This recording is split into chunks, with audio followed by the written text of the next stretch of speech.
চন্দ্রযান-3-র দুরন্ত সাফল্যের পর এবার ভারতীয় বিজ্ঞানীরা সূর্যকে লক্ষ্য করেছেন। সূর্য নিয়ে পড়াশোনা করার লক্ষ্যে আদিত্য L1 মিশন লঞ্চের ঘোষণা হয়ে গেছে। গুরুত্বপূর্ণ লঞ্চের আগে ভারতীয় মহাকাশ গবেষণা সংস্থার বিজ্ঞানীরা শুক্রবার তিরুমালা মন্দিরে যান আদিত্যর সাফল্য কামনায়।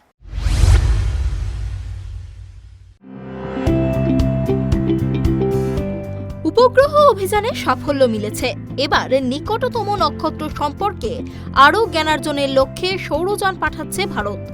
চন্দ্রযান-3-এর রোভার প্রজ্ঞান চাঁদের দক্ষিণ মেরুতে আলো ফেলে কাজ করাকালীন সূর্যের উদ্দেশ্যে পাড়ি দিচ্ছে দেশীয় প্রযুক্তিতে তৈরি সৌরযান আদিত্য L1। শনিবার বারবেলার আগেই দুপুর 11:50 নাগাদ অন্ধ্রের শ্রীহরিকোটা থেকে উৎক্ষেপণ করা হচ্ছে সৌরযানকে।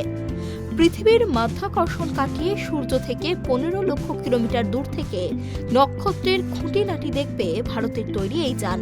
আর আদিত্যর সৌজন্যে মহাকাশ বিজ্ঞানের ইতিহাসে আরও এক নতুন অধ্যায় সূচিত করবে ইসরো। বিজ্ঞানীদের সঙ্গে দুরু পক্ষে সেই অপেক্ষাতেই রয়েছেন কোটি কোটি ভারতবাসী।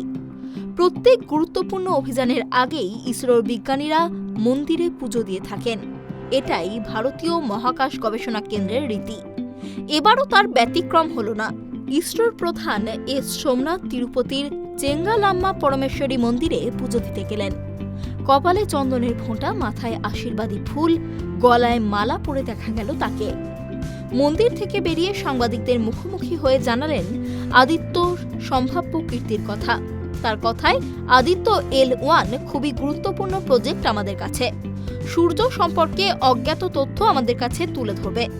সফল উৎক্ষেপণের অপেক্ষায় আছি আমরা। 125 দিন এটি সূর্যের চারপাশে ঘুরে তথ্য সংগ্রহ করবে। Today the countdown for PSLV C57 Aditya L1 mission is starting, and tomorrow noon time we will have the launch. That's at 11:50. Then it will take almost an hour for the satellite to reach the required location and inject. So the Aditya L1 satellite is for studying our sun, and it will take another 125 days to travel from Earth to reach the point where the satellite will look at sun, called L1 point. So I came here to pray to Changalamba Parameshwari for getting us the strength for making this launch again. Very important launch successful. Aditya L1-এ থাকছে 7টি payload, যার মধ্যে সূর্য থেকে আসা আলোর পরীক্ষা করবে। বাকি 3টি প্লাজমা ও ম্যাগনেটিক ফিল্ড নিয়ে কাজ করবে, শক্তি নির্ধারণ করবে। সূর্যের ল্যাগ্রাঞ্জিয়ান পয়েন্ট 1-এ পাঠানো হবে আদিত্য L1-কে। এর সবচেয়ে চ্যালেঞ্জিং যন্ত্রাংশ ভিজিবল এমিশন লাইন করোনাগ্রাফ। তবে ইন্ডিয়ান ইনস্টিটিউট অফ অ্যাস্ট্রোফিজিক্সে এই অংশটি পরীক্ষায় পাশ করেছে। তারপরেই আদিত্য L1-এর সঙ্গে একে সংযুক্ত করার সিদ্ধান্ত নেওয়া হয়েছে। সূর্যের আলোক বিচ্ছুরণের ধরন পর্যবেক্ষণের পাশাপাশি ইসরোর সৌরযান সূর্যের আশেপাশের আবহাওয়া পরীক্ষা করবে এবং সঙ্গে সঙ্গে তথ্য পাঠাবে। এই তথ্য বিশ্লেষণ করে নিকটতম নক্ষত্রের অনেক অজানা কথাই জানা যাবে বলে আশাবাদী বিজ্ঞানীরা।